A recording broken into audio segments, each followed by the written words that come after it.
Co-presented by Vimal. बोलो जुबान केसरी. कडक उन्हासोबत सध्या आर्द्रतेचा विषय कोकणवासियांना हैराण करून सोडताना या ठिकाणी पाहायला मिळतो आहे.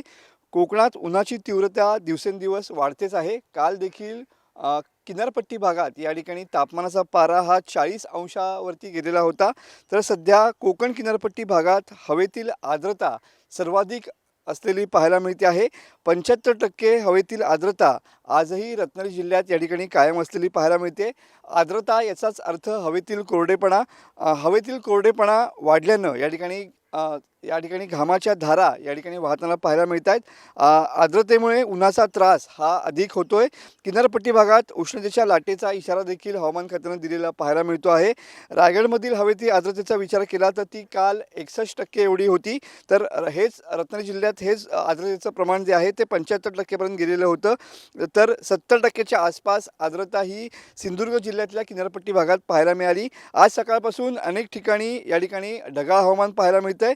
तर कडक उन्हाच्या झळा आज देखील दिवसभर कायम राहण्याचा अंदाज हवामान खात्याने व्यक्त केलेला आहे. तर अनेक ठिकाणी आज पहाटेपासूनच या ठिकाणी मेघगर्जना होताना पाहायला मिळते आहे.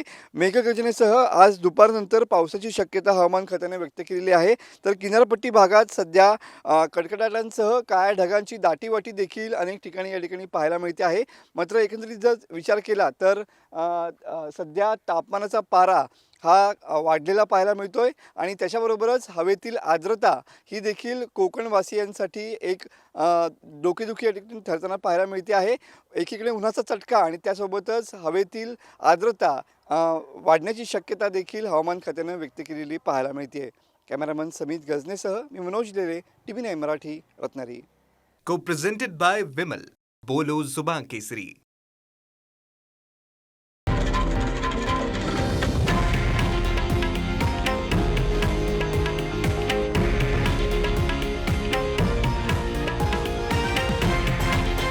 हे आहे देशातील नंबर 1 न्यूज नेटवर्क आणि आपण पाहत आहात TV9 मराठी, एकमेव.